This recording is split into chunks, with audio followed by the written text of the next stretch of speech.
restiamo ancora sul tema della riforma del Senato. Mi ricollego proprio alle ultime cose di cui parlava, relativamente sempre all'elezione dei senatori. Un altro tema molto contestato su cui insomma i comitati referendari stanno battagliando molto è quello dell'elezione di questi senatori. Sappiamo che si tratta di un'elezione indiretta, come diceva prima, ad opera dei consigli regionali. C'è chi propone a questo punto una elezione diretta da parte dei cittadini, anche perché alcuni tra i comitati referendari sottolineano come, se proprio in relazione a quello che diceva prima, di fatto sono gli stessi partiti a mantenere il controllo della situazione a livello regionale su chi mandare e chi no a Roma, in qualche modo c'è il rischio che a Roma si mandi chi necessita di una qualche immunità. Allora la mia domanda è questa: il governo Renzi, per il tramite del ministro Boschi, sentivo proprio l'altro giorno anche in TV, diceva intanto approviamo la riforma costituzionale, poi interveniamo con legge ordinaria, con una legge elettorale che in qualche modo restituisca questa eleggibilità diretta dei senatori da parte dei cittadini. Anzitutto cosa pensa di questo? Ma poi soprattutto andiamo nel futuro, 5 dicembre, ipotizziamo che abbia vinto il sì. Che tipo di soluzioni avrebbe per questo tipo di problema che potrebbe eventualmente comunque porsi? Sì. Io il 5 dicembre se vince sì sono depresso, non posso stare a pensare anche alla offrire una soluzione al sì, si arrangino. Se vincono devono arrangiarsi, che sia chiaro.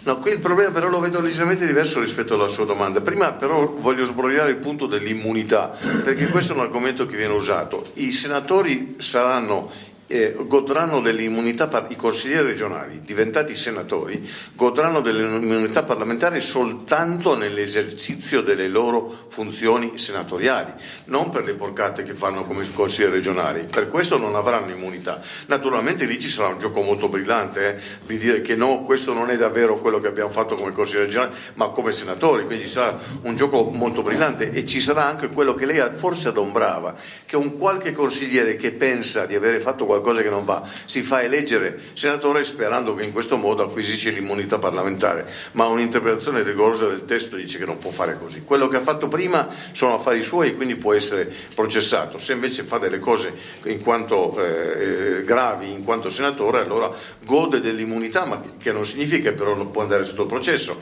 Il Senato dovrà votare di consentire che si apra un processo nei suoi confronti.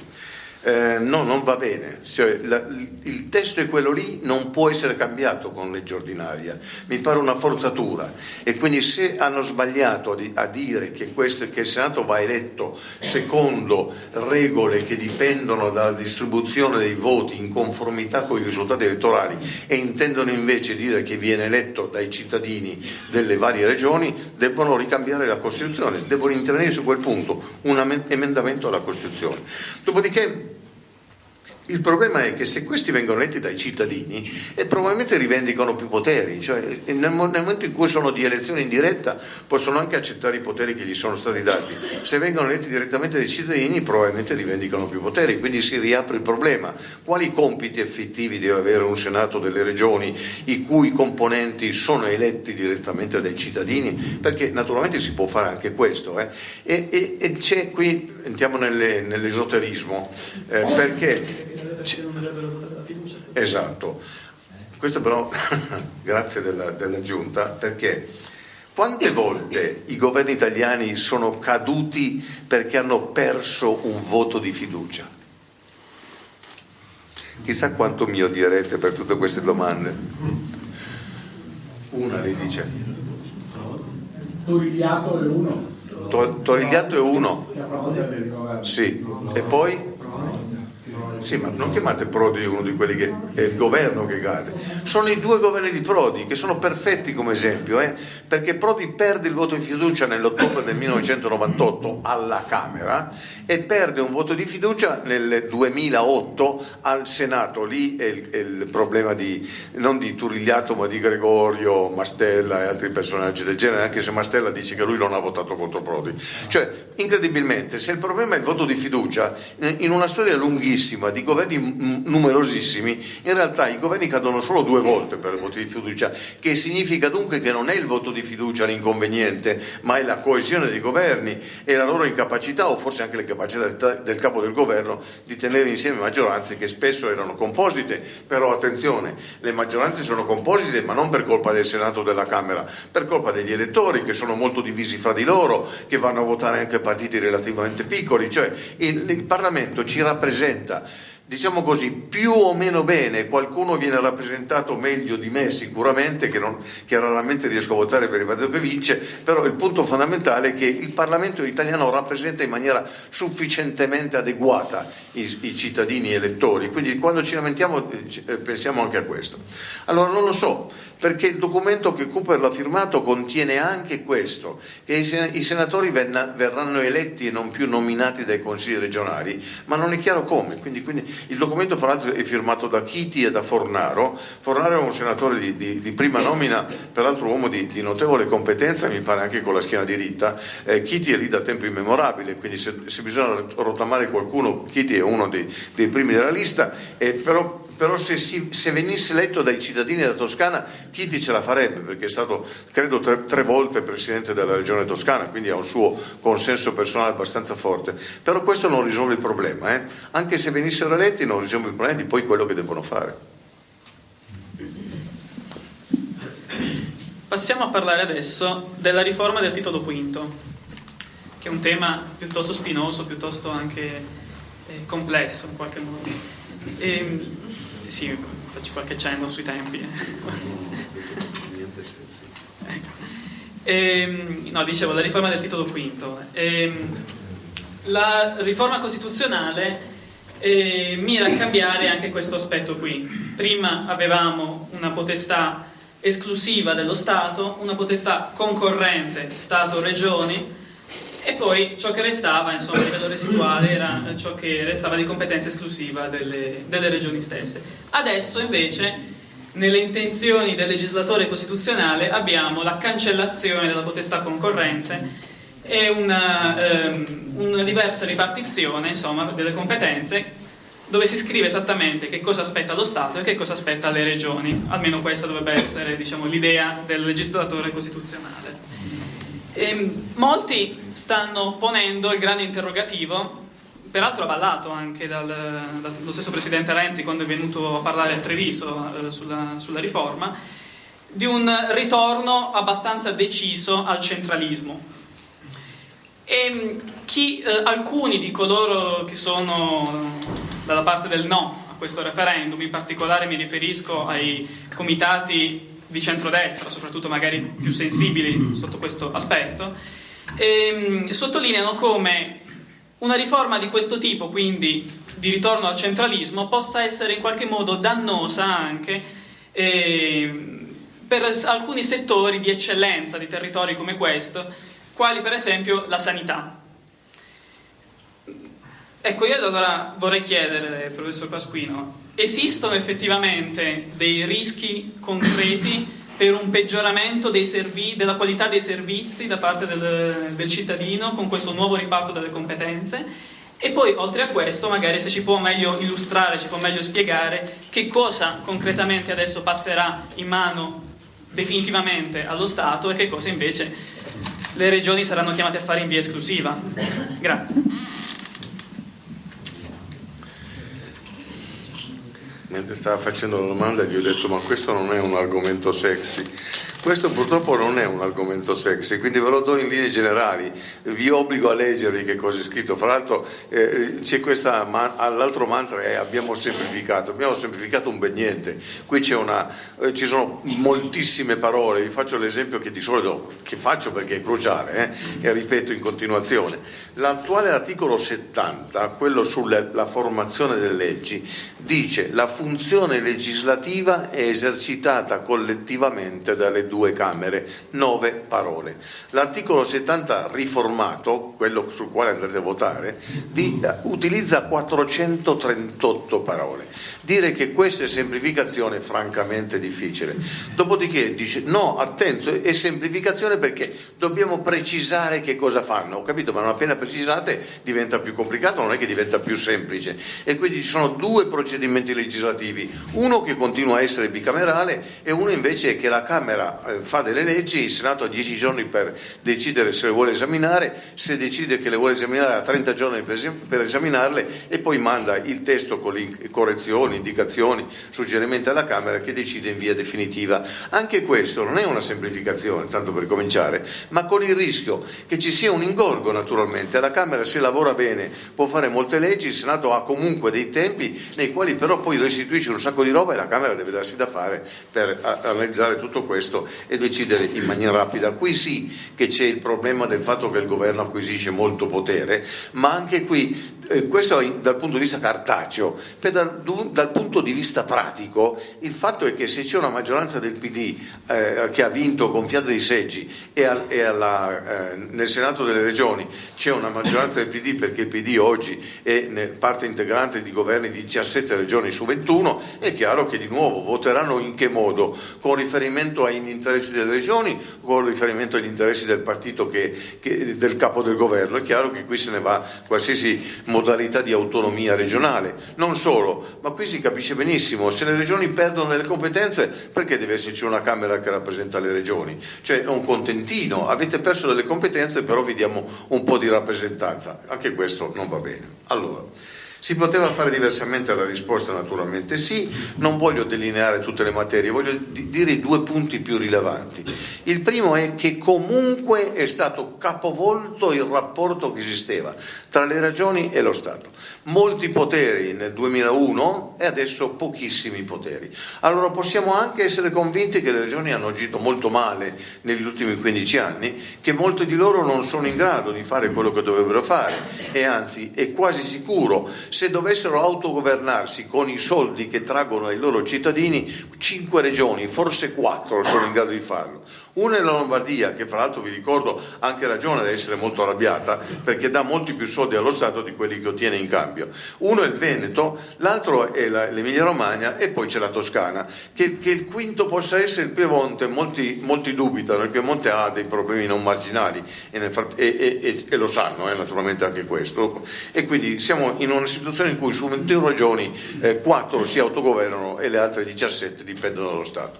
Qui qualcuno ha sottolineato, lei no, ma posso intervenire, che c'è un problema con le regioni a statuto speciale. Dice, ma come, avete toccato tutte le regioni a statuto ordinario e non quelle a statuto speciale, che naturalmente potrebbero essere toccate? Qui io sono più realista di quelli del sì, perché sì, la Sicilia non solo potrebbe, ma dovrebbe essere toccata, perché è un pozzo nero, ingoia soldi da tutte le parti ed è un luogo, come è noto, anche abbastanza di corruzione, oltre di criminalità organizzata. La Sardegna merita di essere aiutata e peraltro gli si può benissimo togliere lo statuto speciale, non c'è problema.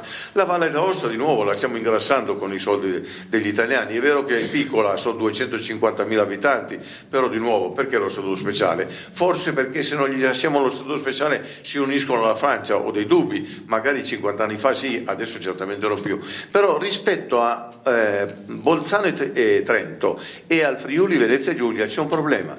Quegli statuti non possono essere riformati con una legge costituzionale italiana perché dipendono da un accordo internazionale tra l'Italia e l'Austria e tra l'Italia e la Jugoslavia e quindi oggi la Slovenia, e dunque se vogliamo cambiare bisogna che intavoliamo una trattativa con l'Austria da un lato e con la Slovenia dall'altro. Sarebbe stato utile naturalmente che lo spiegassero questo, che non consentissero soltanto a noi che spulciamo in queste cose di scoprire questi elementi. La clausola di supremazia statale vuol dire che tutte le volte che le vuole il governo interviene e blocca le decisioni oppure decide invece delle regioni, e questo è un totale rovesciamento di quello che era stabilito nel titolo quinto del 2001. Secondo me ci sono due problemi aperti che dovevano essere affrontati.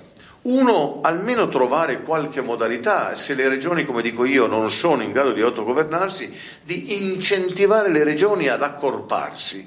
Capisco che forse non vi piacerebbe fare parte della Padania, però la Padania ha una sua unità socio-economica, cioè, quindi potrebbe essere davvero una macro regione.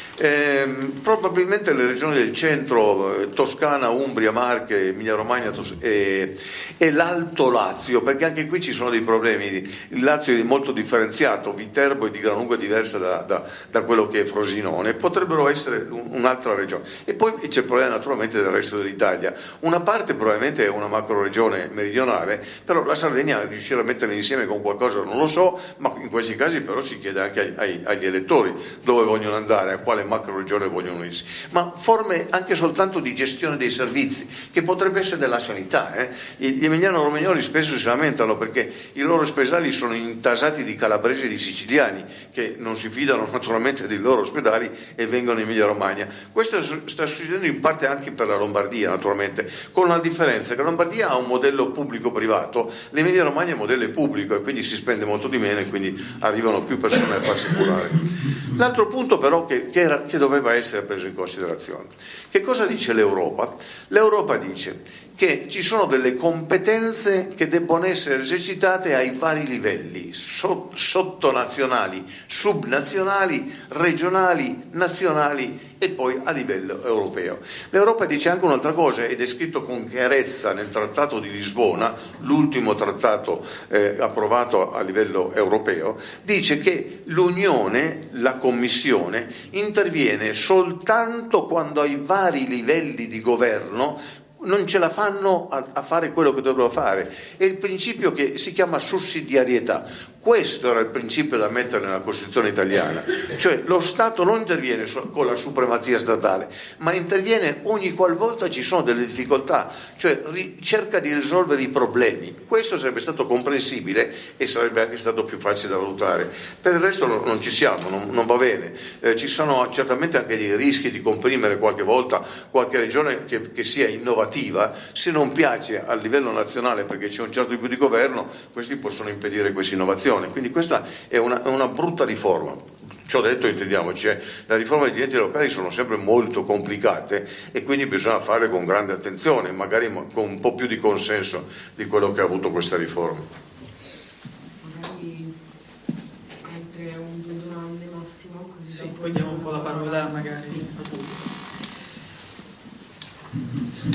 Allora, andiamo adesso su un tema un po' più leggero, insomma, perché mi rendo conto che quello del titolo quinto, in effetti, come diceva prima, era un tema un po' complesso, insomma. Mi affido questa volta all'esperienza più che del professor Pasquino, ma all'esperienza del Pasquino ex politico che fu, insomma. Senatore, si ricordava all'inizio, no, della sinistra indipendente dall'83 al 92 e dei progressisti dal 94 al 96, mi corregga se sbaglio. Diciamo che in questi 30 anni o più, insomma, lo scenario politico ha visto l'avvicendarsi di tutta una serie di tentativi di riforma. Io ho provato a fare una conta, ho contato la bicamerale Bozzi, quella Iotti De Mita, la bicamerale D'Alema, il tentativo della devolution, anche quello fallito come tutti i tentativi precedenti, e probabilmente anche questo, insomma, adesso vediamo un po' come va, insomma. Mi chiedo proprio l'esperienza del Pasquino politico e che cosa in qualche modo c'è di metodologicamente sbagliato nell'intervento del legislatore costituzionale ogni volta perché si giunga costantemente a dei fallimenti, e qual è in qualche modo la ricetta, mi passi un po' il termine, ecco, secondo lei, in questo paese, cioè a livello proprio di situazione politica italiana, per riformare in modo, si presume positivo, le regole del gioco, senza incorrere però in incidenti di percorso che hanno caratterizzato la storia del riformismo dell'Italia repubblicana, in qualche modo.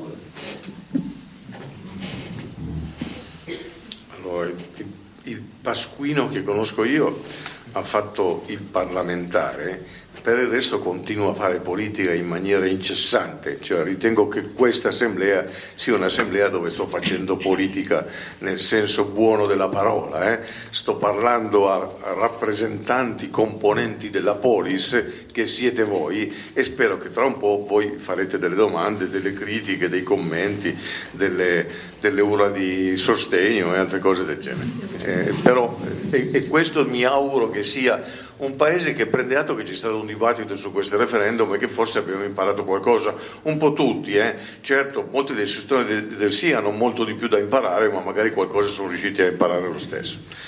È difficile cambiare una Costituzione che sostanzialmente ha funzionato bene, cioè i tentativi che venivano fatti di cambiare venivano fatti dall'altro per avere successi di prestigio, dall'altro per ottenere qualche cosa che fosse più favorevole ad una parte politica, e anche questa riforma è fatta per rafforzare la parte politica che in questo momento gode di una maggioranza cospicua alla Camera dei Deputati e che presume di avere una maggioranza a sostegno nel Paese. Cioè non sono riforme fatte per migliorare il sistema nel suo insieme, per creare, come dire, maggiore competitività, maggiore opportunità per tutti, ma per dare maggiore opportunità e maggiore potere ad una parte, e naturalmente il resto del Paese dice che no. Nel passato il resto del Paese ha detto Berlusconi che no, e adesso è possibile che il resto del Paese dica Renzi che no, e dunque bisogna avere una visione. Qui non vedo la visione, come ho detto, vi manca un pezzo.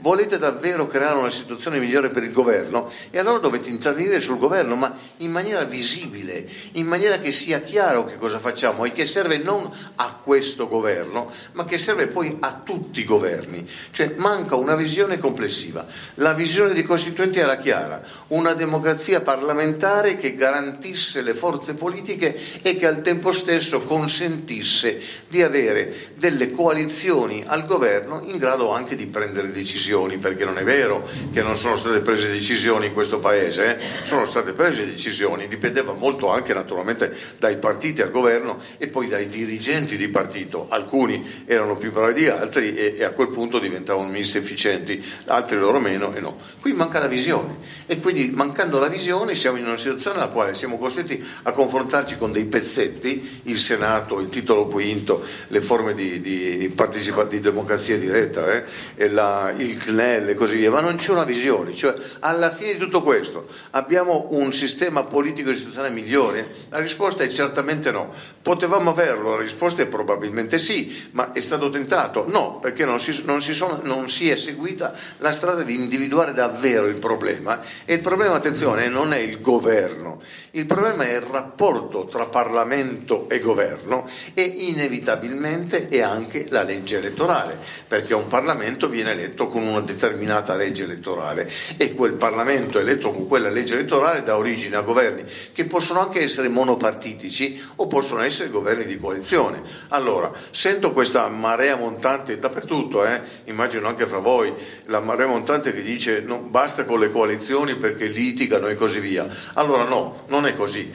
Tutta Europa è governata da governi di coalizione, con l'eccezione in questo momento della Gran Bretagna, la quale peraltro ha avuto un governo di coalizione tra 2010 e 2015. Gli spagnoli hanno spesso avuto dei governi che sembravano di un solo partito, ma i partiti minori catalani e regionalisti hanno sempre esercitato potere su quei governi, sia che fossero dei popolari sia che fossero dei socialisti. Le coalizioni non sono affatto da demonizzare. Primo, i governi di coalizione rappresentano più elettori del governo di un solo partito, inevitabilmente. Secondo, un governo di coalizione non farà mai delle politiche estremiste di lì o estremiste di lì, perché deve mettere insieme i programmi di 2-3 partiti e quindi smussa le tendenze estremiste e di nuovo rappresenta meglio le preferenze e gli interessi degli elettori.